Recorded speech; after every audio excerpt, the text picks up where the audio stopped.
तमाम बड़ी और छोटी खबरें। बुलेटिन की शुरुआत करेंगे सुर्खियों के साथ।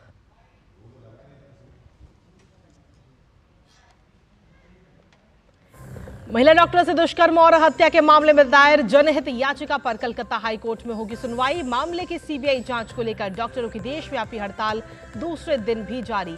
एनसीडब्ल्यू की टीम अस्पताल का कर रही है दौरा।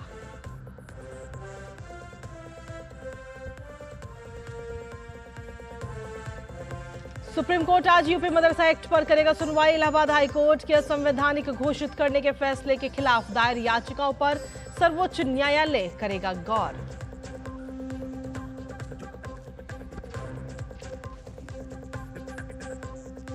पूरे उत्साह के साथ देश भर में हर घर तिरंगा यात्रा जारी। उपराष्ट्रपति ने भारत मंडपम से बाइक रैली को दिखाई हरी झंडी। वहीं अमित शाह अहमदाबाद में तिरंगा यात्रा में लेंगे हिस्सा। दिल्ली, यूपी समेत कई राज्यों में अनेक कार्यक्रमों का भी आयोजन।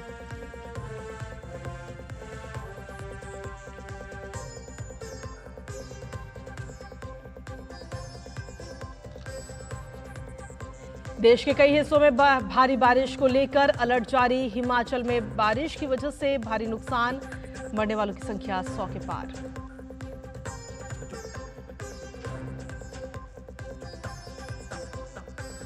और खेल की खबरों में विनेश फोगाट को सिल्वर मेडल मिलेगा या नहीं, court of arbitration for sports आज सुनाएगा फैसला। तय वजन से 100 ग्राम ज्यादा पाए जाने पर पेरिस ओलंपिक से कर दिया गया था बाहर।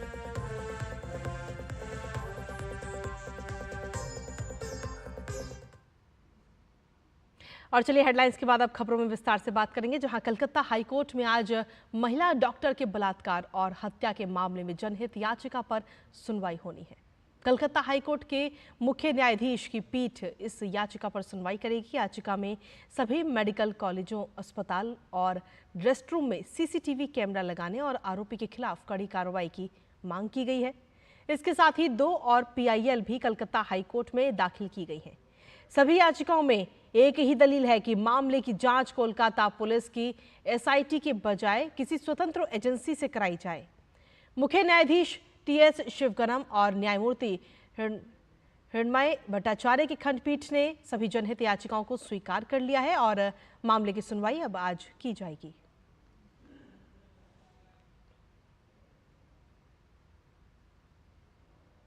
वहीं कोलकाता डॉक्टर बलात्कार हत्या मामले की सीबीआई जांच को लेकर रेजिडेंट डॉक्टरों की देशव्यापी हड़ताल जारी है। दोषियों के खिलाफ कड़ी कार्रवाई की मांग को लेकर लखनऊ से लेकर दिल्ली तक, कोलकाता से लेकर मुंबई तक डॉक्टर हड़ताल पर हैं। हड़ताल का सबसे ज्यादा प्रभाव पश्चिम बंगाल पर पड़ा है।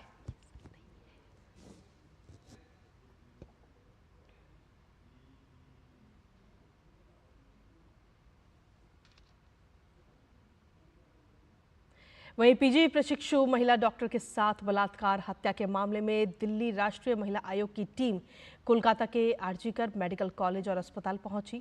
अस्पताल का दौरा पूरा करने के बाद ये टीम अब अपनी रिपोर्ट सौंपेगी।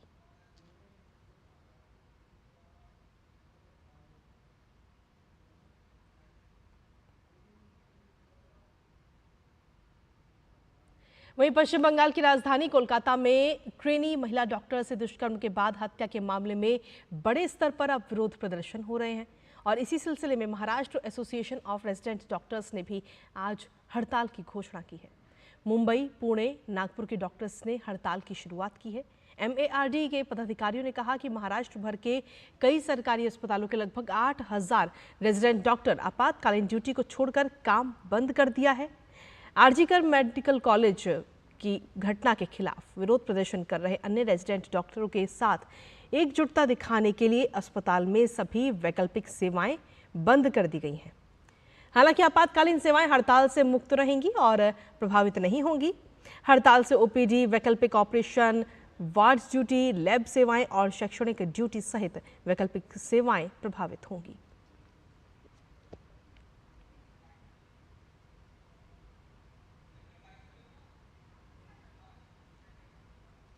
वहीं इंडियन मेडिकल एसोसिएशन ने केंद्रीय स्वास्थ्य मंत्री जेपी नड्डा को पत्र लिखा है। एसोसिएशन ने कोलकाता के आरजीकर मेडिकल कॉलेज में ट्रेनी महिला डॉक्टर के बलात्कार और हत्या के मामले में पश्चिम बंगाल राज्य सरकार से 3 मांग की है।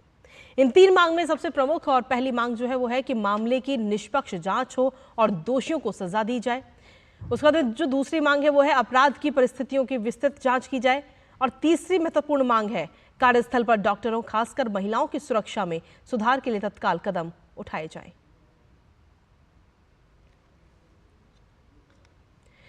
वहीं कोलकाता और दिल्ली सहित देश के सभी अस्पतालों के रेजिडेंट डॉक्टर्स आज पूरी तरह से हड़ताल पर हैं। दिल्ली के राम मनोहर लोहिया अस्पताल में सैकड़ों की संख्या में डॉक्टर्स हड़ताल पर हैं।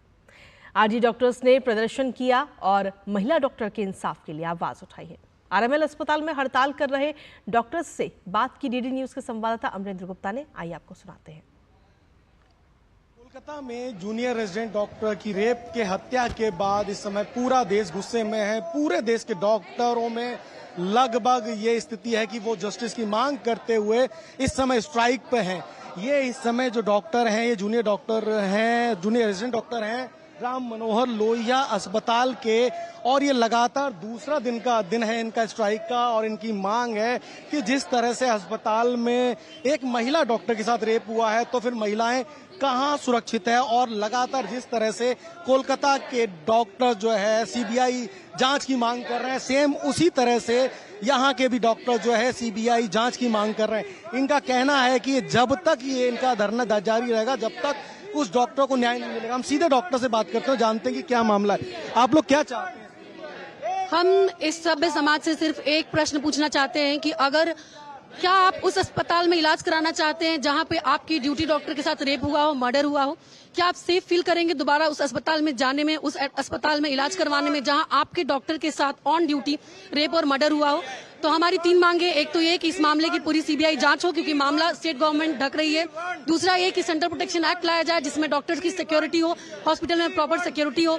तीसरा ये कि आरजी करके जो भी हायर अथॉरिटीज है उनको तत्काल परमानेंटली बर्खास्त किया जाए। प्रिंसिपल ने जो रिजिग्नेशन दिया था वो एक ब्लफ था, उनको ट्रांसफर करके दूसरे एक कलकत्ता नेशनल मेडिकल कॉलेज में पदस्थापित कर दिया गया है, तो वो नहीं चलेगा। जो भी इसमें गैर जिम्मेदाराना तरह से जो अथॉरिटीज काम कर रही थी उनको परमानेंटली हटाया जाए। आपको लगता है कि कोलकाता मेडिकल कॉलेज में जिस तरह से जांच चल रही है या कोलकाता पुलिस की जो जांच है उससे आप सेटिस्फाई नहीं है? नहीं, बिल्कुल सेटिस्फाई नहीं है। हम लोग यदि सेटिस्फाई होते तो हम लोग स्ट्राइक पे क्यों आते हैं? हम लोग चाहते हैं सीबीआई जांच हो इमीडिएटली। उसके भी रीजन है कि शुरुआत में उस डॉक्टर को साइकोसिस घोषित कर दिया, सुसाइडल घोषित कर दिया। ये कैसा न्याय है पुलिस एडमिनिस्ट्रेशन का? ये कैसा न्याय है वहाँ के कॉलेज एडमिनिस्ट्रेशन का? ये कैसा न्याय है बंगाल सरकार का? बस हम लोग सीबीआई जांच चाहते हैं जिससे पारदर्शिता आए और हम डॉक्टरों को न्याय मिले। कुल मिला के कहा जाए तो जिस तरह से अस्पताल में रेप हुआ है उनका लगातार प्रोटेस्ट जारी है और इनका कहना है कि इनको जब तक सीबीआई की जांच नहीं, इनकी मांग पूरी होगी तब तक इनका प्रोटेस्ट जारी रहेगा। आप देख सकते हैं कि इनके हाथ में बाकायदा प्रोटेस्ट करते हुए कुछ पोस्टर्स हैं जिसमें साफ साफ लिखा हुआ है नहीं चाहिए, नहीं चाहिए और निर्भया नहीं चाहिए। लगभग उसी तरह की स्थिति जिस तरह से डॉक्टर्स को एक भगवान का रूप माना जाता है और अगर वो डॉक्टर अपने वर्क स्टेशन पर सेफ नहीं है तो इनका सवाल बहुत ही लाजमी है कि वो आखिर महिला डॉक्टर कहां पर सेफ होगी। और जिस तरह से कोलकाता मेडिकल कॉलेज में ये घटना हुई है उसके बाद से जिस तरह से इस मामले की जांच पश्चिम बंगाल पुलिस कर रही है, तो कहीं ना कहीं न सिर्फ कोलकाता बल्कि पूरे देश के जो जूनियर रेजिडेंट डॉक्टर हैं लगभग वही मांग कर रहे हैं कि उनको सीबीआई की निष्पक्ष जांच चाहिए और इस मामले में जो भी दोषी हैं उनको तत्काल प्रभाव से बर्खास्त किया जाना चाहिए। साथ में इनकी कुछ और भी मांगे हैं। जो डॉक्टर्स हैं उनका कहना है कि जस्टिस के लिए वो लड़ाई कर रहे हैं और अंत तक जब तक जस्टिस नहीं मिलेगा तब तक वो लड़ते रहेंगे। किस तरह से आपकी मांगे हैं? हमारी 3 ही मांगे हैं बस। जो कोलकाता में जो निंदनीय बहुत ही दर्दनाक जो घटना हुई है हमारे साथी के साथ, उनको न्याय मिले और जो असली मुजरिम हैं उनको कड़ी से कड़ी सजा मिले। दूसरी हमारी जो मांग है वो है कि जो डॉक्टर्स का जो ड्यूटी प्लेस है उस पे हमें सही सुरक्षा मिले, सारे जो डॉक्टर ड्यूटी रूम है उनका सही इंतजाम हो। और तीसरी हमारी जो सबसे बड़ी मांग है वो है सेंट्रल प्रोटेक्शन एक्ट, उसको जल्द से जल्द लागू किया जाए। तो कुल मिला के इनकी 3 मांगे हैं, जिसमें पहली बड़ी मांग है कि इस मामले की निष्पक्ष तौर पर सीबीआई जांच की जाए। दूसरी इनकी मांग है कि महिलाओं की जो सुरक्षा है उसको सुनिश्चित करने के लिए सेंट्रल प्रोटेक्शन एक्ट जो है जल्दी जल्दी भारत सरकार बनाए। और तीसरी और एक अहम मांग है कि महिलाओं डॉक्टर की सुरक्षा को लेकर सरकार को और ज्यादा उनकी सुरक्षा के जो पैमाने हैं उनको फोकस करते हुए आगे की कार्रवाई करनी चाहिए। कुल मिलाकर कहा जाए तो कोलकाता में जिस तरह से जूनियर रेजिडेंट डॉक्टर के साथ रेप और हत्या की घटना हुई, उसके बाद से न सिर्फ कोलकाता बल्कि लखनऊ से लेकर दिल्ली सहित पूरे देश के डॉक्टरों में इस समय आक्रोश और गुस्सा है। और उनकी लगातार मांग है कि जब तक इस मामले में जस्टिस नहीं होता है उनकी ये स्ट्राइक लगातार जारी रहेगी। राम मनोहर लोहिया अस्पताल से कैमरामैन मोहित उइके के साथ अमरेंद्र गुप्ता, डीडी न्यूज, दिल्ली। तो जिस तरीके से इस पूरे मामले की अगर हम बात करें तो लगातार इस पर मांग अब की जा रही है और 3 मुख्य मांगे हैं इसको लेकर कि सीबीआई जांच इस पूरे मामले पर की जाए और पीड़िता और उसके परिवार को न्याय दिया जाए। इसी मुद्दे पर हमारे साथ इस वक्त ज्यादा जानकारी के साथ जुड़े कोलकाता से हमारे सहयोगी प्रसन्नजीत बख्शी और दिल्ली से अमरेंद्र गुप्ता, साथ ही मुंबई से शिशिर शैलार इस वक्त हमारे साथ जुड़ रहे हैं। सबसे पहले अमरेंद्र, आपके पास में आना चाहेंगे, अगर दिल्ली की बात करें तो आरएमएल हॉस्पिटल पे आप इस वक्त मौजूद है। वहां पर अगर हम देखें तो सिर्फ इमरजेंसी सेवाएं इस वक्त चालू हैं और इसके अलावा जो ओपीडी है या जो सर्जरी है वो सभी फिलहाल अभी बंद कर दी गई हड़ताल के चलते। क्या कुछ अभी स्थिति है वहां की? कृतिका, देखिए दिल्ली सहित अगर मैं आरएमएल के अलावा भी सभी डॉक्टरों की बात करूं तो स्पष्ट तौर पर यह आदेश आ चुका है कि सिर्फ और सिर्फ जो इमरजेंसी हॉस्पिटल में जो सेवाएं हैं वही जारी रहेंगी। और बाकायदा हॉस्पिटल्स ने जो पेशेंट है उनको अपील की है कि बहुत इमरजेंसी हो तभी वो अस्पताल का रुख करे, अन्यथा ना आए, क्योंकि अस्पताल में सिर्फ और सिर्फ इमरजेंसी सेवाएं चल रही है। जितनी भी सर्जरी या बाकी ओपीडी की जो डेट्स थी वो कैंसिल कर दी गई है, सारे लैब्स कैंसिल हैं। और बस सिर्फ एक अच्छी चीज अभी है जो आरएमएल से मुझे पता चली है कि जो जूनियर रेजिडेंट डॉक्टर हैं जो रोटेट में जो इमरजेंसी सर्विसेज में हैं वो बाकायदा इमरजेंसी सर्विसेज कर रहे हैं। और अभी कुछ जो डॉक्टर्स हैं, जबकि सुबह 8 बजे से यहाँ पे स्ट्राइक स्टार्ट हुई है तब से जो कुछ नाइट के कुछ डॉक्टर वो भी लगातार स्ट्राइक में आकर बैठ रहे हैं। लेकिन इन्होंने इमरजेंसी सर्विसेज में जाना स्टार्ट किया है, ये अभी का अपडेट है। इन्होंने कहा है कि मानवता के नाते हम इमरजेंसी सर्विसेज कर रहे हैं लेकिन बाकी सर्विसेज पूरी तरह से बंद है। और इनकी लगातार, मैं आपको बताऊं कि सुबह 8 बजे से इन डॉक्टरों ने न सिर्फ इस पूरे आरएमएल कैंपस में प्रोटेस्ट किया है बल्कि कंटिन्यू वो अभी तक प्रोटेस्ट पर बैठे हुए हैं। इनके जो रेजिडेंट डॉक्टर एसोसिएशन के जो यहाँ के प्रेसिडेंट है गौतम, मेरी उनसे बात हुई है कि उनका कहना है कि जब तक उनकी ये 3 मांगे नहीं मानी जाती तब तक उनका प्रोटेस्ट जारी रहेगा। जिसमें पहला अहम मांग है कि उनकी पश्चिम बंगाल सरकार पर विश्वास नहीं है। कोलकाता पुलिस ने जिस तरह से जांच की और जिस तरह से एसआईटी जांच की बात कर रहे हैं उनको बिल्कुल विश्वास नहीं। वो चाहते हैं कि इस मामले में सीबीआई की निष्पक्ष जांच कराई जाए। दूसरा, महिलाओं की सुरक्षा को लेके एक जो कानून है उसको जल्द से जल्द लागू किया जाए और महिलाओं की सुरक्षा को पुख्ता इंतजाम करने के लिए और भी सुधार किए जाए। तो इस तरह की मांग को लेके उनका धरना प्रदर्शन जारी है। मैं सीधे बात करता हूं डॉक्टर से, वो जानते हैं। मैम, ये धरना कब तक आपका जारी है? अभी तो यही प्लान है कि जब तक हमारी मांगे पूरी नहीं होती हैं तब तक अभी हम स्ट्राइक पर हैं। तो हमको एक चाहिए एश्योरेंस कि हमें यहाँ पे सेफ्टी जो है वो प्रोवाइड करवाई जाएगी। कुल मिला के इनको सेफ्टी प्रोवाइड की जाए, इनका कहना है। और सेफ्टी जब तक नहीं मिलेगी तब तक ये धरने पे बैठे रहेंगे। मैम, सेफ्टी आपका मेन क्वेश्चन है? हमको नाइट ड्यूटीज़ भी करनी पड़ती है, अकेली भी करनी पड़ती है नाइट ड्यूटीज़, तो safety is very important in this kind of environment. जगना पड़ता है and many people will be coming and going to the labs, duties everywhere, so safety is very important. Security इनके लिए बहुत इम्पोर्टेंट है। Ma'am, जिस और ऐसे में अगर यही डॉक्टर परेशान रहेंगे तो कहीं ना कहीं कई सारे सवाल इस दौरान ऐसे मामले पर खड़े भी हो रहे हैं कि आखिर सुरक्षित क्यों नहीं है हमारे देश के डॉक्टर। आपके पास वापस आएंगे, इस वक्त शिशिर भी हमारे साथ जुड़े हुए हैं। शिशिर, अगर देखा जाए तो जो महाराष्ट्र के जो तमाम सरकारी अस्पताल है वहां पर भी 8000 से ज्यादा रेजिडेंट डॉक्टर जो है वो इस वक्त हड़ताल करते हुए नजर आ रहे हैं। वहां पर क्या कुछ स्थिति है स्वास्थ्य सेवाओं की? बिल्कुल, देखिए हालांकि महाराष्ट्र की बात करें तो महाराष्ट्र में खास तौर पर हम बात करें तो मुंबई, पुणे, नागपुर, यहाँ पर जो बड़े अस्पताल है, यहाँ के जो जूनियर रेसिडेंट डॉक्टर्स है इस वक्त स्ट्राइक पर है। लेकिन सबसे महत्वपूर्ण बात, जैसे मेरे सहयोगी अभी हम कह रहे थे देख रहे थे आरएमएल हॉस्पिटल से, कि जो 3 प्रमुख मांगे खास तौर पर डॉक्टर्स की है वो ये है कि पहली बात तो जिस प्रकार से ये विभत्स घटना हुई है उसकी सीबीआई जांच निष्पक्ष तरीके से की जाए, इनका भी प्रमुख एक मुद्दा है, एक मांग है। दूसरी है सुरक्षा को लेकर, जिस प्रकार से सुरक्षा की हम बात करते हैं तो ऐसे में सुरक्षा ज़्यादा मुहैया करनी चाहिए। और तीसरी बात में खास तौर पर यहाँ पे कुछ महिला डॉक्टर्स हैं, हम उनसे जूनियर डॉक्टर उनसे बात करेंगे, क्योंकि एक बात मुद्दा ऐसे उठा था कि नाइट शिफ्ट्स होती है, नाइट में महिला डॉक्टर्स को काम करना पड़ता है। तो ऐसे में ये जो घटना घटी है कोलकाता की वो इसी परिप्रेक्ष्य में घटी है जब नाइट शिफ्ट्स लगती है। तो ऐसे में इसको लेकर भी आपने क्या मांग रखी है कि ये भी पूरी होनी चाहिए? हाँ, इसको लेकर हम यही चाहते हैं कि हर कॉर्नर पे, हर कोने पे एक सीसीटीवी कैमरा हो ताकि ऐसी घटना कभी किसी के साथ भी ना हो। इसके अलावा हमें सिक्योरिटी प्रोवाइड की जाए, सिक्योरिटी गार्ड्स हो, एक प्रॉपर सिक्योरिटी ऑडिट निकले जिसके तहत एक सिक्योरिटी गार्ड वहाँ पे हमें मुहैया किया जाए, हर टाइम हर समय हमारे साथ हो, मौजूद हो।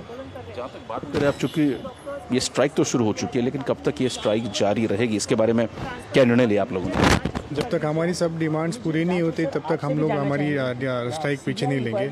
और हमारे महाराष्ट्र शासन से यही दरकार है कि बाबा हमारे जो जितने भी डिमांड्स है, जैसे कि हम हॉस्टल की कमतरता है, हम लोग को एवरी मेडिकल कॉलेज में हॉस्टल की कमतरता है, सुरक्षा गार्ड्स कम है, जो भी तरीका रहेगा उनके मेस्को रहे या MSF रहे, हमें सुरक्षा गार्ड दिए जाए। ये बेसिक्स चीज़ें जिसकी हम बात करते हैं, जब डॉक्टर एक सब मुहैया सर्विस एक प्रोवाइड करते हैं तो ऐसे में ये चीज़ें उठती है। और जब कोलकाता में हादसा ये हुआ है उसके बाद ये सभी चीज़ें खास तौर पर प्रमुख तौर पर आगे आई है। ऐसे में उन सभी चीज़ों को टैकल करने की बहुत महत्वपूर्ण ज़रूरत है। तो ऐसे में सुरक्षा का मुद्दा हो या फिर जिस प्रकार से जांच का मुद्दा हो, ये तो जाहिर सी बात है, लेकिन जिस प्रकार से महिला डॉक्टर पे कह रही है कि सीसीटीवी फुटेज, आप इमेजिन कीजिएगा जिस प्रकार से हादसा कोलकाता में हुआ वहाँ पर अगर इस प्रकार का कोई सोशल ऑडिट होता या फिर जिस प्रकार से वहाँ पर जो कैमरेज लगे होते तो ये तथ्य सामने पहले ही आ जाता। जिस प्रकार से उसको दबाने की कोशिश की जा रही थी शायद ये बात भी सामने आ जाती। तो ऐसे में इन सभी छोटी छोटी चीज़ों का सबसे ज़्यादा इम्पैक्ट होता है जो डॉक्टर्स मांग कर रहे हैं। और इसीलिए महाराष्ट्र की मैं बात करूं, खासतौर पर जैसे आपने कहा कि 8000 से भी ज़्यादा डॉक्टर्स है पूरे महाराष्ट्र भर में। लेकिन और एक बात इसमें यह भी है कि डॉक्टर्स यहाँ पर ज़रूर खड़े हैं, लेकिन इसके अलावा इमरजेंसी सर्विसेज जो है वो कहीं नहीं बाधित हुई है, क्योंकि आप एक ओथ भी लेते हैं कि आप अपने पेशेंट्स की जो है सुरक्षा करेंगे। तो ऐसे में ये भी जानना चाहेंगे कि किस प्रकार से जो पेशेंट्स यहाँ पर आएंगे क्रिटिकल होंगे उनकी आप किस प्रकार से ध्यान रख रहे हैं? नहीं, आज के स्ट्राइक के हिसाब से सिर्फ जो OPD सर्विसेज है वो बंद है, उसके अलावा इलेक्टिव ओटीज बंद है, लेकिन जो भी इमरजेंसीज रहेंगे, इमरजेंसीज पूरी तरह से चालू है ताकि पेशेंट की जो भी सेवा है उसमें कोई खड़ ना पड़े। तो जो इमरजेंसी सेवाएं हैं वो सुचारू रूप से चल रही हैं, लेकिन इसके अलावा OPD सेवाएं हैं वो इस वक्त बंद की गई हैं हड़ताल के तौर पे। ठीक है, आपके पास वापस आएंगे। इस वक्त प्रसन्नजीत भी हमारे साथ लगातार बने हुए कलकत्ता से। प्रसन्नजीत, अगर देखा जाए तो ये तीनों जो मुख्य मांगे हैं ये है बंगाल सरकार से। अब इस पूरे मामले पर बंगाल सरकार की तरफ से क्या कुछ रवैया और क्या कुछ जवाब अभी तक नजर आ रहा है आपको? नहीं, देखिए, कल चीफ मिनिस्टर ममता बनर्जी, जो चीफ मिनिस्टर भी है, जो पुलिस मिनिस्टर भी है, जो हेल्थ मिनिस्टर भी है, तो ये तीनों मिला के ममता बनर्जी है जो 3 महत्वपूर्ण डिपार्टमेंट इस सारे मामले में जुड़े हुए हैं। बिल्कुल। तो उन्होंने बताया कि अगले रविवार तक वो देखेंगे कि किस तरह से कोलकाता पुलिस इस बारे में अपना कार्रवाई कर पाती है और आरोपी जितने सारे हैं उनको गिरफ्तार करके के नतीजे तक पहुंचते हैं। नहीं तो उन्होंने किसको ये चेतावनी दी मुझे पता नहीं, नहीं तो सीबीआई को ये केस सौंपा जाएगा। तो मेरा समझ में ये नहीं आया कि अपने ही police Mamata Banerjee, chief minister Mamata Banerjee, police minister Mamata Banerjee को हेल्थ मिनिस्टर ममता बनर्जी की नाते ये चेतावनी दे रही है और क्या कर रही है वो, ये मेरा समझ में, मेरे ख्याल से पूरे देश में किसी को समझ में नहीं आया। पहली बात। दूसरी बात है कि ये जो नाइट ड्यूटी का, जो अमरेंद्र भी कुछ वहां पे महिला रेसिडेंट डॉक्टर से बात कर रहे थे, शिशिर भी मुंबई पे महिला रेसिडेंट डॉक्टर से बात कर रहे थे। ये जो नाइट ड्यूटी है, यहाँ पे आपको बता दे कि कल 14 अगस्त मिडनाइट को पूरे कोलकाता में आप देख सकते हैं कि जो महिला है, महिला, नॉर्मल महिला, ये कॉल दिया गया है कि हम सब नाइट ड्यूटी पे है।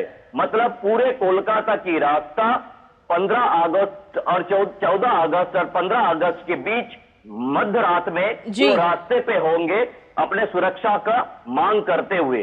तो समझ लीजिए कि ये समाज में कितने अंदर तक इसका इम्पैक्ट पड़े हैं कि जो लोग जो महिला हाउस वाइफ है, जो महिला बाकी किसी दूसरे काम में है, जो महिला हो सकता है नाइट ड्यूटी में है ही नहीं, वो रात को 11:55 पे कोलकाता की कोलकाता की रास्ते पर होंगे। यही ऐसा स्थिति है और ये दबाव अब एक तरफ PIL की यह है वो किसी भी वक्त हाईकोर्ट में होने जा रहा है। कृतिका। प्रसन्नजीत, लेकिन आखिर क्यों इस चीज का इंतजार किया जा रहा है? क्योंकि अगर ये हड़ताल ऐसी ही जारी रहेगी तो इससे कहीं ना कहीं स्वास्थ्य सेवाओं पर, सिर्फ बंगाल नहीं बल्कि पूरे देश भर की जो स्वास्थ्य सेवाएं हैं वो इस वक्त चरमरा रही हैं। आखिर क्या मुश्किलें हैं इन 3 मांगों को स्वीकार करने में? देखिए, chief minister, health minister Mamata Banerjee को यह बताया कि पुलिस मिनिस्टर ममता बनर्जी ने जितने सारे सबूत है उसको मिटा दे, नहीं तो ये 7 दिन का जो मोहलत पुलिस को दिया गया है इसका क्या मतलब है? क्योंकि पहला दिन चीफ मिनिस्टर ममता बनर्जी ने कही थी कि उनको CBI जांच से कोई ऐतराज नहीं है। तो अगर उनको CBI जांच में ऐतराज नहीं है तो क्या हेल्थ मिनिस्टर ममता बनर्जी को ऐतराज है या पुलिस मिनिस्टर ममता बनर्जी को ऐतराज है? ये सबको समझना जरूरी है कि बंगाल में यहाँ पे जो CBI जांच के लिए जो जनरल कंसेंसस है, ये 2-3 साल पहले असेंबली में रेजोल्यूशन लेकर इसको विथड्रॉ किया गया। सो CBI सुओ मोटो यहाँ पे कुछ कर नहीं सकते। Either chief minister Mamata Banerjee को यहाँ पे रिकमेंड करना पड़ेगा, नहीं तो अदालत को कहना पड़ेगा। कृतिका जी, चलिए, बहुत बहुत शुक्रिया प्रसन्नजीत तमाम जानकारी और अपडेट्स हमारे साथ साझा करने के लिए। साथ ही शिशिर, आपका भी और अमरेंद्र, आपका भी बहुत बहुत शुक्रिया तमाम अपडेट्स हमारे साथ साझा करने के लिए। इस खबर पर आप लगातार अपनी नजर बनाए रखिएगा। तो कहीं ना कहीं ये 3 मांगे हैं और इन 3 मांगे जब तक पूरी नहीं हो जाती तब तक देश भर के जो डॉक्टर है वो हड़ताल करते रहेंगे। हालांकि इस बीच इमरजेंसी सेवाएं जो है अस्पतालों में वो सुचारू रूप से चलती रहेंगी। खबरों का सिलसिला लगातार जारी है DD न्यूज पर। वक्त एक छोटे से ब्रेक का है, आप बने रहिए हमारे साथ। घर घर तिरंगा, हर घर तिरंगा, इंटिंटा झंडा मने मनेगू त्रिवर्णा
और ब्रेक के बाद एक बार फिर से स्वागत आप सभी का। खबरों में आगे बढ़ेंगे, बात करेंगे अब मेरठ की, जहां पर धर्मांतरण का एक मामला इस वक्त सामने आया। बताया जा रहा है कि हिंदुओं को यहां ईसाई बनाया जा रहा था।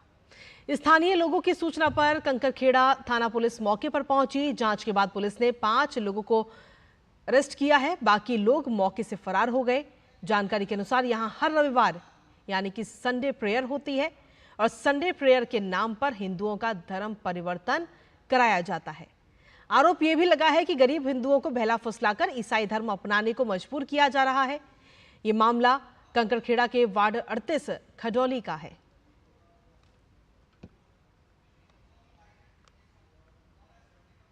खेड़ा में कुछ लोगों द्वारा एक आरोप लगाया गया कि रविवार के दिन एक घर में लोग सभा करके धर्म परिवर्तन कर रहे हैं, जिस पर पुलिस मौके पे पहुंची और वहां पर ये कथन काफ़ी हद तक सही पाया गया पुलिस के द्वारा।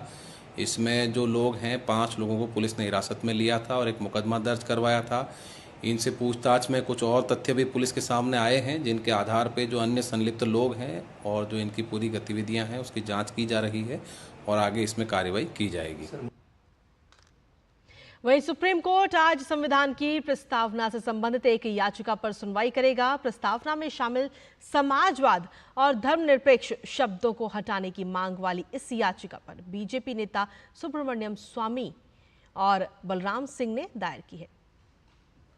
आपको बता दें कि साल 1976 में 42वें संविधान संशोधन के जरिए संविधान की प्रस्तावना में समाजवाद और धर्मनिरपेक्ष शब्द जोड़े गए थे।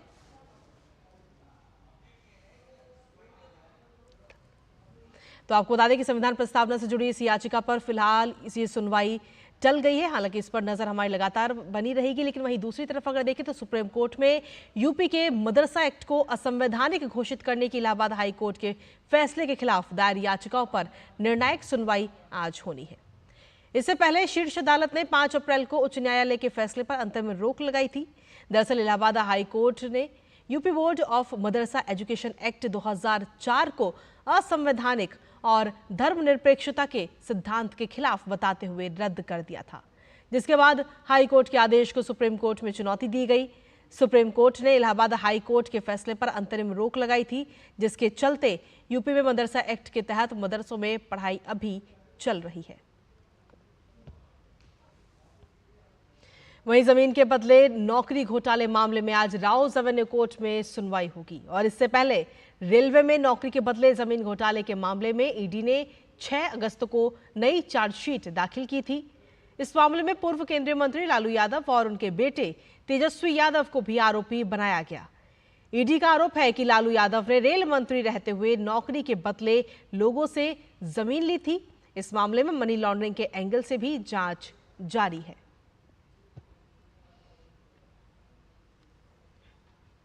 भारत के विदेश सचिव रहे विनय मोहन क्वात्रा ने अमेरिका में भारत के राजदूत के रूप में कार्यभार संभाल लिया है। वॉशिंगटन में उन्होंने अपनी जिम्मेदारी संभाली। इस मौके पर उन्होंने कहा कि इस महत्वपूर्ण साझेदारी को और मजबूत करने के लिए काम करना जारी रहेगा। क्वात्रा ने तरनजीत सिंह संधू का स्थान लिया है और संधू इस साल की शुरुआत में विदेश सेवा से सेवानिवृत्त हुए हैं। क्वात्रा पहले से ही अमेरिका में भारतीय दूतावास में काम कर चुके हैं। फ्रांस और नेपाल में भी भारत के राजदूत रहे, जिसके बाद उन्हें विदेश सचिव नियुक्त किया गया था। और चलिए बुलेटिन में आगे बढ़ते हैं, अब बात करते हैं हर घर तिरंगा अभियान की।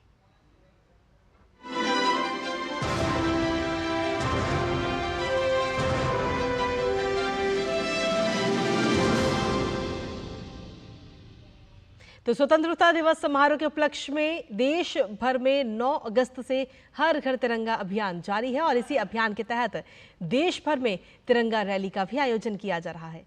राजधानी दिल्ली में सांसदों ने बाइक रैली निकाली। इस बाइक रैली में उपराष्ट्रपति जगदीप धनखड़, केंद्रीय मंत्री गजेंद्र सिंह शेखावत, किरण रिजिजू और राम मोहन नायडू तिरंगा यात्रा में शामिल हुए। उपराष्ट्रपति जगदीप धनखड़ ने आज भारत मंडपम से हर घर तिरंगा बाइक रैली को हरी झंडी दिखाकर रवाना किया। इस अवसर पर उपराष्ट्रपति ने देशवासियों को स्वतंत्रता दिवस की शुभकामनाएं दी और कहा कि यह तिरंगा यात्रा विकसित भारत के लिए एक मील का पत्थर के रूप में हमेशा याद किया जाएगा। हर घर तिरंगा एक अभियान है जो आजादी के अमृत महोत्सव का हिस्सा है। 2021 में लोगों को तिरंगा घर लाने और भारत की स्वतंत्रता के 75वें वर्ष पूरे होने के अवसर पर इसे फहराने के लिए, प्रोत्साहित करने के लिए शुरू किया गया था। अब एक ही आंदोलन बन गया है। तब से लगातार करोड़ों लोग अपने घरों पर तिरंगा फहराते हैं और मेरे मन में कोई शंका नहीं है कि आने वाले 15 अगस्त पर एक नया रिकॉर्ड बनेगा, हर घर तिरंगा होगा। तिरंगा यात्रा को लेकर केंद्रीय राज्य मंत्री हर्ष मल्होत्रा ने कहा कि प्रधानमंत्री के आह्वान पर देश भर में यह यात्रा चल रही है। युवाओं में राष्ट्रवाद और देश प्रेम का जज्बा दिखाई दे रहा है।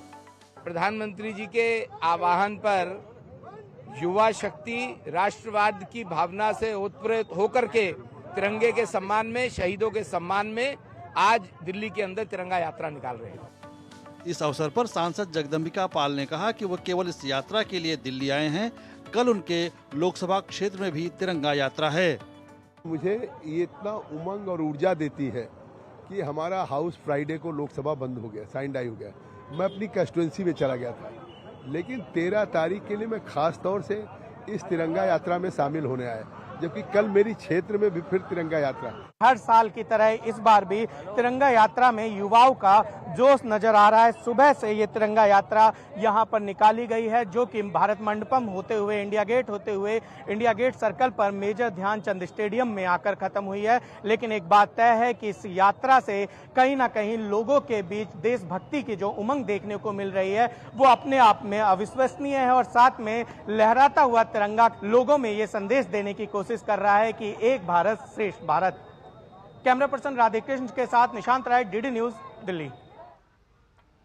वहीं दिल्ली में स्वतंत्रता दिवस समारोह से पहले आज फुल ड्रेस रिहर्सल हो रही है। पुलिसकर्मी गश्त में व्यस्त हैं। ऐसी ही एक तस्वीर यमुना खादर से सामने आई, जहां पुलिस पेट्रोलिंग की जा रही है। इस बारे में शाहदरा पुलिस का कहना है कि जिले भर में मुंबई से सुबह से ही व्यवस्थाएं हैं और सीमा पर चौकियां लगी हुई हैं और यमुना खादर में नाव से गश्त की जा रही है।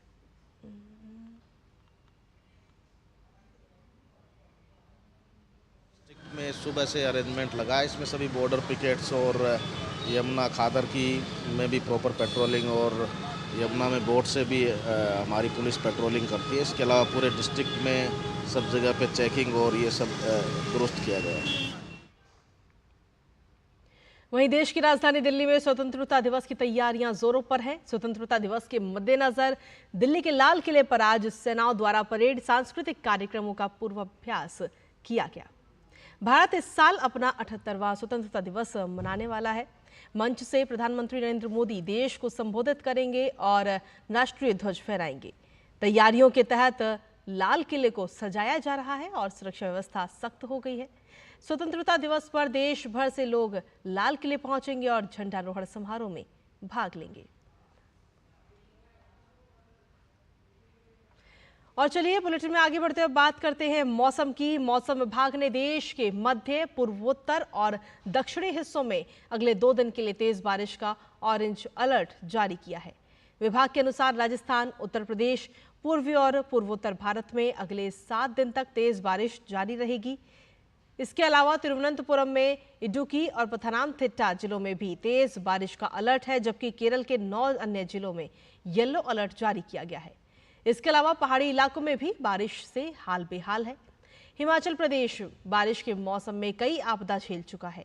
पिछले साल हिमाचल में आपदा आई थी और इस साल भी बारिश के कारण प्रदेश को काफी नुकसान हुआ है। रामपुर, मंडी और किन्नौर सबसे ज्यादा प्रभावित क्षेत्र हैं। यहाँ मौसम विभाग का कहना है कि वो पूरी तरह से तैयार है। डॉक्टरों को भी तैनात किया गया है। मुख्य संसदीय सचिव संजय अवस्थी ने हिमाचल के लोगों से अनुरोध किया है कि जब तक बहुत जरूरी ना हो वो अपने घरों से बाहर ना निकले, क्योंकि मौसम विभाग ने 18 तारीख तक बारिश का अलर्ट जारी किया है। हिमाचल प्रदेश में भारी बारिश जारी है। हिमाचल के कई जिलों में भारी बारिश से व्यापक नुकसान भी हुआ है। बारिश से संबंधित घटनाओं में अब तक 100 से ज्यादा लोग मारे गए हैं, तो वहीं भूस्खलन और अचानक बाढ़ के कारण 4 राष्ट्रीय राजमार्ग सहित 338 सड़कों पर यातायात ठप है। बारिश की वजह से कई इलाकों में बिजली गुल रही और पानी की सप्लाई भी बाधित हुई है। बारिश से राज्य को लगभग 842 करोड़ रुपए का नुकसान हुआ है। क्षेत्रीय मौसम कार्यालय ने आगामी शनिवार तक राज्य के अलग अलग हिस्सों में भारी बारिश के लिए येलो अलर्ट भी जारी किया है। इसके साथ ही आज के लिए चंबा, किन्नौर, सिरमौर और शिमला जिलों के कुछ हिस्सों में कम से कम मध्यम बाढ़ के खतरे की भी चेतावनी दी गई है।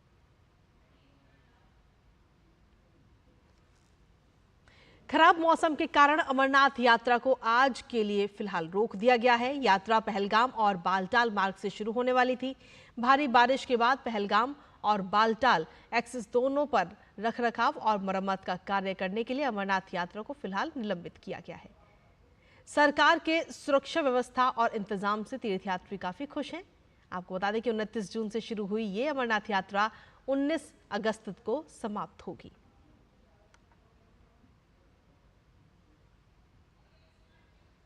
की ओरिजिन थी वो थी पहलगाम से, लेकिन वहाँ पता चला कि कुछ कारणों की वजह से यहाँ जो है सो शट डाउन कर दिया गया है और आप जो है सो ये श्रीनगर बेस कैंप चले जाएं और वहाँ से आपकी यात्रा प्रारंभ होगी। और यहाँ पे बहुत ही उम्दा व्यवस्था है, बहुत ही अच्छा व्यवस्था है भोजन का, रहने का, और यहाँ के जितने भी CRPF और लोकल पुलिस अथॉरिटीज़ हैं बहुत अच्छा कोऑपरेशन कर रहे हैं यात्रियों के साथ, बहुत अच्छा व्यवहार हो रहा है। बाबा जो है सो हर लोगों की मनोकामनाएं पूर्ण करें। Thanks to government of India that he has managed all these things in apple pie order, और बहुत ही अच्छा लग रहा है यहाँ पे आके मेरे को। सुविधाएं तो अच्छी है, बेस कैंप भी अच्छा है, खाना भी बढ़िया देते हैं। सभी यात्रियों का निवेदन है कि एक बार तो बाबा के दर्शन करने चाहिए। राष्ट्रपति भवन के अमृत उद्यान की ग्रीष्मकालीन वार्षिक संस्करण की शुरुआत 16 अगस्त से होने जा रही है। 16 अगस्त से खुलने वाला ये उद्यान 1 महीने तक खुला रहेगा। इसका औपचारिक उद्घाटन 14 अगस्त को राष्ट्रपति करेंगी। आपको बता दें कि अमृत उद्यान ग्रीष्मकालीन वार्षिक संस्करण 2024 के उद्घाटन के दौरान स्कूली बच्चों के लिए राष्ट्रपति भवन संग्रहालय में प्रवेश निःशुल्क रहेगा। खिलाड़ी और शिक्षक भी अपने विशेष दिनों यानी कि 29 अगस्त और 5 सितंबर 2024 को बिना किसी शुल्क के संग्रहालय का दौरा कर सकते हैं। और पशुओं को अब आप साल भर हरा चारा खिला सकते हैं। कृषि विज्ञान केंद्र बरासीन के वैज्ञानिक गौरव पांडे ने पोषक तत्वों से भरपूर नेपियर ग्रास की खोज करके पशुपालकों को बड़ी राहत प्रदान की है।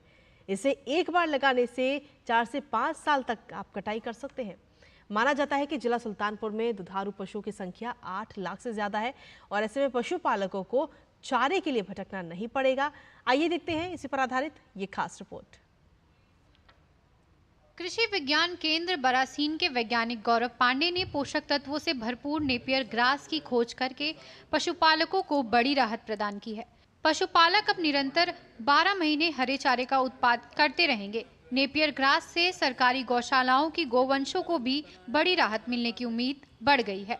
गौशालाओं के आसपास की जमीनों पर नेपियर ग्रास की रुपाई शुरू कर दी गई है। यह ग्रास सरकारी गौशालाओं में गौवंश की मृत्यु दर नियंत्रित करेगी। ये बहुत अच्छी पहल है और ये पहल हमारी गौ माता के लिए बहुत अच्छी होगी, क्योंकि गौ माताओं को जो उनको प्रोटीन, मैग्नीशियम ये सब उनके अंदर नहीं पहुंच पाती है, जिसके कारण उनकी मृत्यु दर बढ़ जाती है। मृत्यु दर करने के लिए बहुत अच्छा कार्य है, क्योंकि ये हरी घास है। और माननीय मुख्यमंत्री योगी आदित्यनाथ जी जो कि गौ सेवक है, मैं उनसे ये आह्वान करना चाहता हूं कि ऐसे ग्रास पूरे प्रदेश में लगाएं, जिससे गौ माता की जो मृत्यु दर हो वो बहुत कम हो जाएगी। जो चरी और बरसीम आप बोते रहे, इसके लिए बार बार खेत तैयार करना पड़ता था और ये स्पेसिफिक सीजन में ही उपलब्ध हो पाती थी।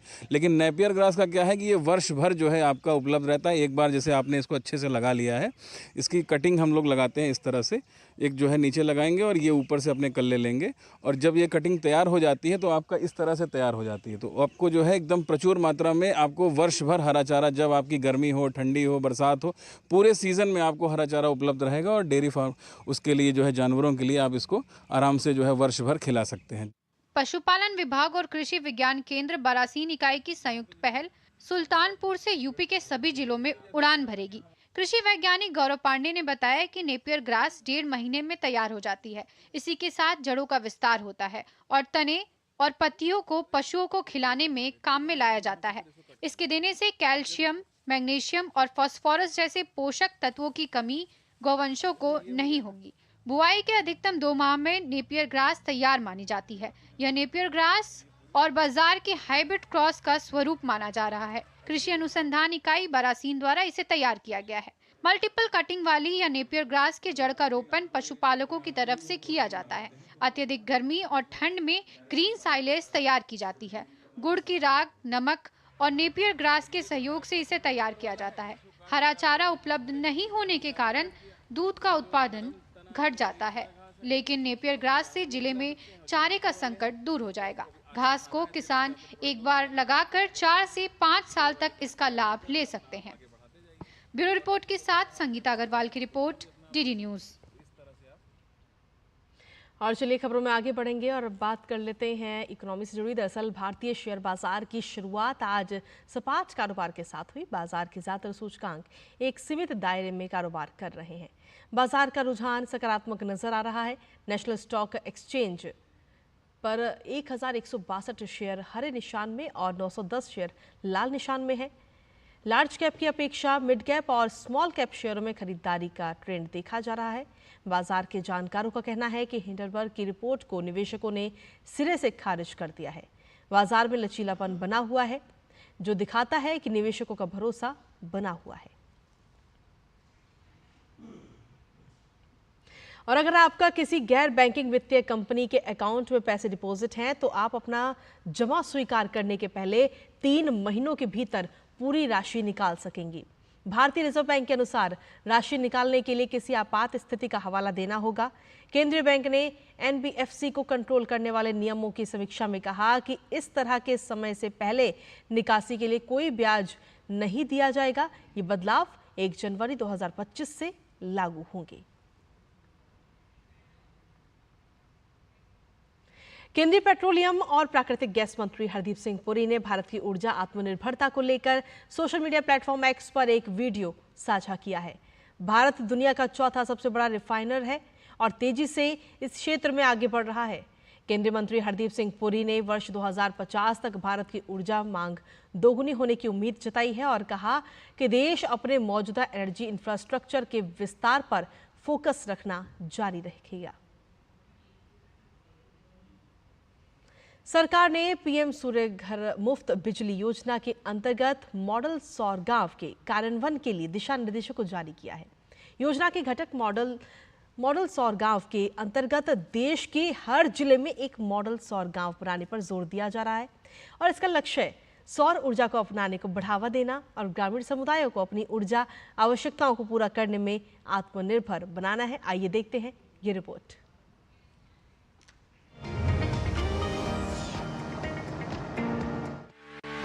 सोलर एनर्जी को बढ़ावा देने के उद्देश्य से सरकार ने पीएम सूर्य घर मुफ्त बिजली योजना शुरू की थी।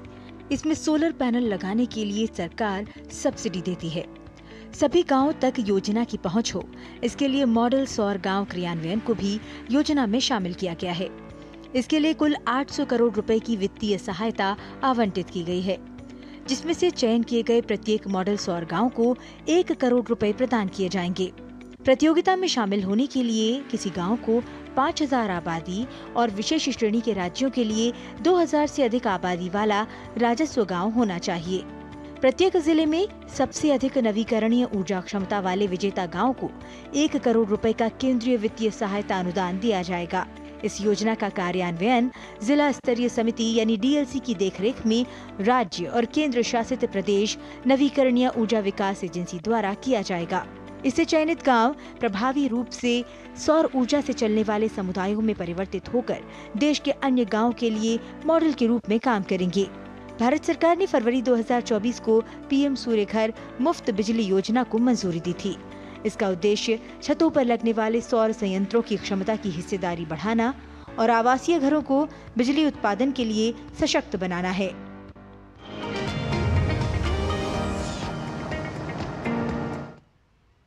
और इसी के साथ आगे बढ़ते हुए अब देख लेते हैं कारोबार जगत की तमाम बड़ी खबरें और छोटी खबरें फटाफट अंदाज में।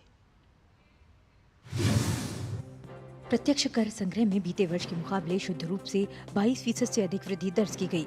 आयकर विभाग के मुताबिक चालू वित्त वर्ष में 11 अगस्त तक कॉर्पोरेट टैक्स, व्यक्तिगत आयकर, सुरक्षा लेन देन टैक्स समेत अन्य तरह के प्रत्यक्ष कर का संग्रह 8 लाख करोड़ से ज्यादा रहा। वहीं शुद्ध प्रत्यक्ष कर संग्रह करीब 7 लाख करोड़ का रहा।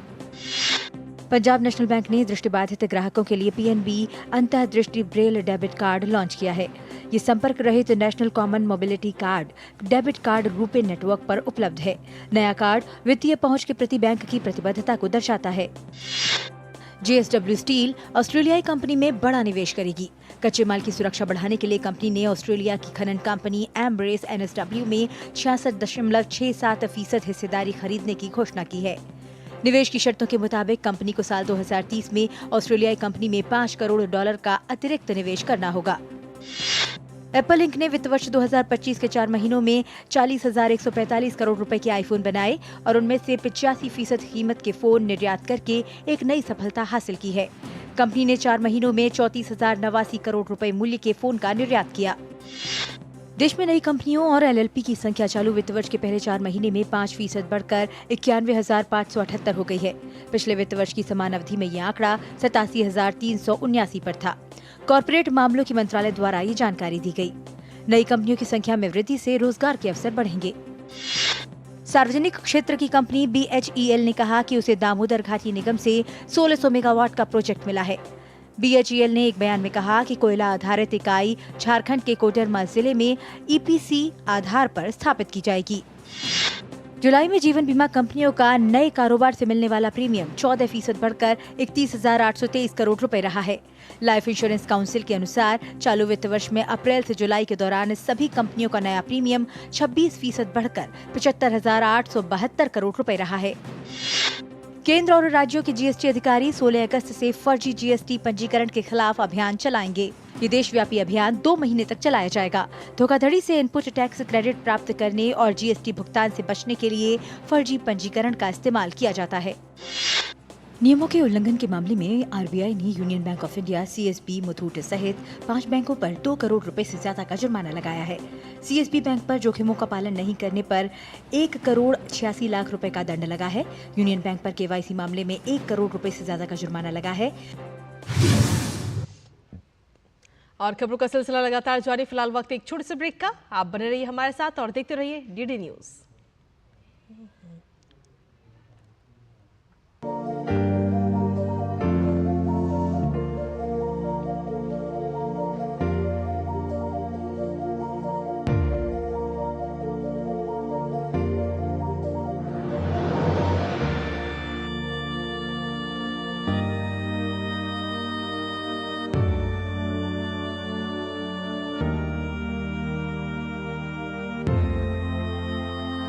वंदे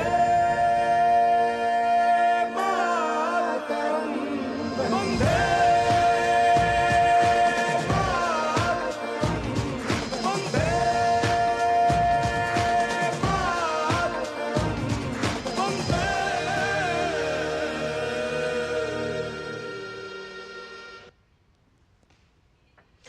और ब्रेक के बाद स्वागत है आप सभी का। खबरों में आगे बढ़ेंगे, जहां संयुक्त राष्ट्र में भारत के राजदूत R रविंद्र ने एक बार फिर UNSC में सुधार का मुद्दा उठाया है। UNSC उच्च स्तरीय बहस में R रविंद्र ने कहा कि हाल ही की वैश्विक भू राजनीतिक घटनाओं से ये स्पष्ट है कि संयुक्त राष्ट्र सुरक्षा परिषद अंतर्राष्ट्रीय शांति और सुरक्षा स्थापित करने की अपनी प्राथमिक जिम्मेदारियों को पूरा करने में असमर्थ रहा है। R रविंद्र ने कहा कि संयुक्त राष्ट्र सुरक्षा परिषद में अफ्रीका को प्रतिनिधित्व देने की जरूरत है और एशिया का प्रतिनिधित्व बढ़ाने की भी जरूरत है। Recent global geopolitical events have clearly shown that the UN Security Council is unable to deliver on its primary responsibilities to safeguard international peace and security when the world needs it the most. The realities of 1945, when the Council was established, have long been superseded by current geopolitical realities, with the need for change being felt across the board. For the G4, the primary reason for the underperformance of this critical institution remains the non-representation of Africa, Latin America, and the Caribbean, and the under-representation of Asia Pacific in the permanent category. As such, we are convinced that African representation in both permanent and non-permanent category will be an indispensable part of UNSC reform for a more representative and effective council. Chhathi Bharat Australia समुद्री सुरक्षा वार्ता आज Canberra में आयोजित की गई। वार्ता के दौरान दोनों पक्षों ने समावेशी विकास और वैश्विक कल्याण के लिए अनुकूल समुद्री वातावरण को सुरक्षित बनाए रखने के तरीकों पर विचार विमर्श किया। साथ ही आपसी हित के विभिन्न विषयों पर विचारों का आदान प्रदान किया गया, जिसमें भारत प्रशांत क्षेत्र में समुद्री सुरक्षा वातावरण, समुद्री डोमेन जागरूकता, मानवीय सहायता और आपदा राहत समन्वय, क्षेत्रीय और बहुपक्षीय जुड़ाव और समुद्री संसाधनों का सतत उपयोग शामिल है। वार्ता के दौरान इन क्षेत्रों में द्विपक्षीय सहयोग को और मजबूत करने के तरीकों और साधनों पर चर्चा की गई। इसके साथ ही इंडो पैसिफिक महासागर पहल के समुद्री पारिस्थितिकी स्तंभ में सहयोग के लिए आगे के रास्ते पर भी विचार विमर्श किया गया। आपको बता दें कि भारतीय प्रतिनिधिमंडल का नेतृत्व विदेश मंत्रालय में निरस्त्रीकरण और अंतर्राष्ट्रीय सुरक्षा मामलों के संयुक्त सचिव मुआनपुई सयावी ने किया।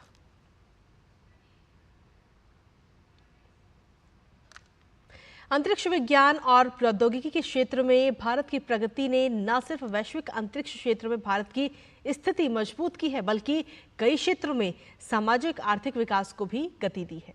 अंतरिक्ष विज्ञान के क्षेत्र में भारत ने अनेक उपलब्धियां हासिल की हैं। आइए नजर डालते हैं इन उपलब्धियों पर न्यूजीलैंड के जरिए।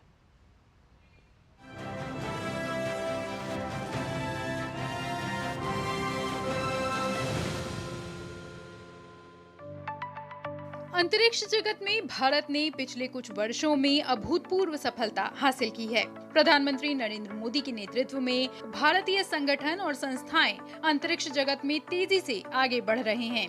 भारत में अंतरिक्ष के क्षेत्र में निवेश भी तेजी से बढ़ा है और इस क्षेत्र में लोगों की रुचि भी बढ़ी है। अंतरिक्ष संबंधी स्टार्टअप्स के मामले में भारत ने पिछले कुछ वर्षों में ऐतिहासिक सफलता हासिल की है। पिछले 2 वर्षों की बात करें तो भारत ने अंतरिक्ष संबंधी स्टार्टअप्स में 200 गुना की बढ़ोतरी दर्ज की है। केंद्रीय विज्ञान एवं प्रौद्योगिकी मंत्री डॉक्टर जितेंद्र सिंह ने इस बात की घोषणा की। जून में अंतरिक्ष विभाग की कार्य योजना की समीक्षा के लिए आयोजित बैठक में उन्होंने बताया कि भारत में सिर्फ 2 सालों में अंतरिक्ष संबंधी स्टार्टअप्स में लगभग 200 गुना की वृद्धि हुई है। भारत में आज केवल अंतरिक्ष संबंधी स्टार्टअप्स ही नहीं खुल रहे हैं, बल्कि इस क्षेत्र में निवेश भी अभूतपूर्व हो रहा है। वर्ष 2023 में 8 महीनों में भारत के अंतरिक्ष क्षेत्र में लगभग 1000 करोड़ रुपए का निवेश किया गया। ये निवेश बताता है कि देश और दुनिया का भरोसा अंतरिक्ष के क्षेत्र में भारत पर बढ़ रहा है। डॉक्टर जितेंद्र सिंह का कहना है कि वर्ष 2030 तक वैश्विक अंतरिक्ष अर्थव्यवस्था में भारत की हिस्सेदारी 2021 के मुकाबले 4 गुना बढ़ने जा रही है। उन्होंने बताया कि 2021 में वैश्विक हिस्सेदारी में भारतीय अंतरिक्ष उद्योग का योगदान 2% का रहा था। उन्होंने 2030 तक इसके 8% और 2047 तक 15% तक बढ़ने की संभावना व्यक्त की है। ये मौजूदा केंद्र सरकार की नीतियों का ही नतीजा है कि अंतरिक्ष मिशंस में निजी क्षेत्र की भागीदारी भी बढ़ रही है। वर्तमान में भारत में अंतरिक्ष क्षेत्र में 100% प्रत्यक्ष विदेशी निवेश की अनुमति है, जिससे हर क्षेत्र में नवाचार और विकास की नई संभावनाओं के लिए पर्याप्त अवसर हैं। भारतीय अंतरिक्ष क्षेत्र आज प्रधानमंत्री नरेंद्र मोदी के मंत्र सबका प्रयास के दृष्टिकोण को पूरा करता दिखाई दे रहा है। इसी दृष्टिकोण को मूर्त रूप देते हुए भारतीय अंतरिक्ष क्षेत्र लगभग 450 सूक्ष्म, लघु और मध्यम उद्यमों को सेवाएं प्रदान कर रहा है।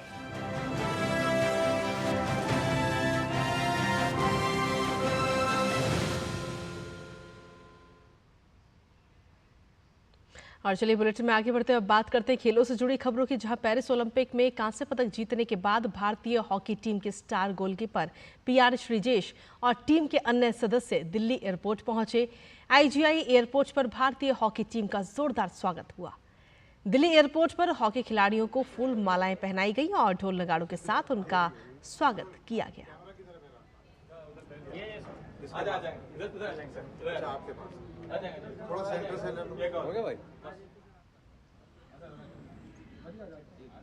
विनेश फोगाट को सिल्वर मेडल मिलेगा या नहीं, इस पर court of arbitration for sports आज फैसला सुनाएगा। खेल पंचायत सभी पक्षों की दलीलें सुनने के बाद आज अपना फैसला सुनाएगा।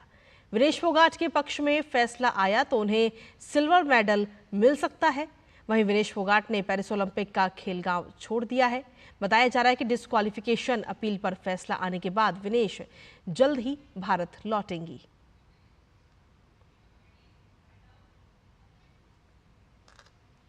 स्वतंत्रता दिवस के महत्व को दर्शाते हुए ओडिशा के मशहूर रेत कलाकार सुदर्शन पटनायक ने पुरी बीच पर एक कलाकृति तैयार की है। उन्होंने अपनी कलाकृति में भारत के नक्शे के साथ साथ प्रधानमंत्री नरेंद्र मोदी को दिखाया है। आप देखिए ये दृश्य। मुझे और हमारी पूरी टीम को दीजिए अनुमति। नमस्कार।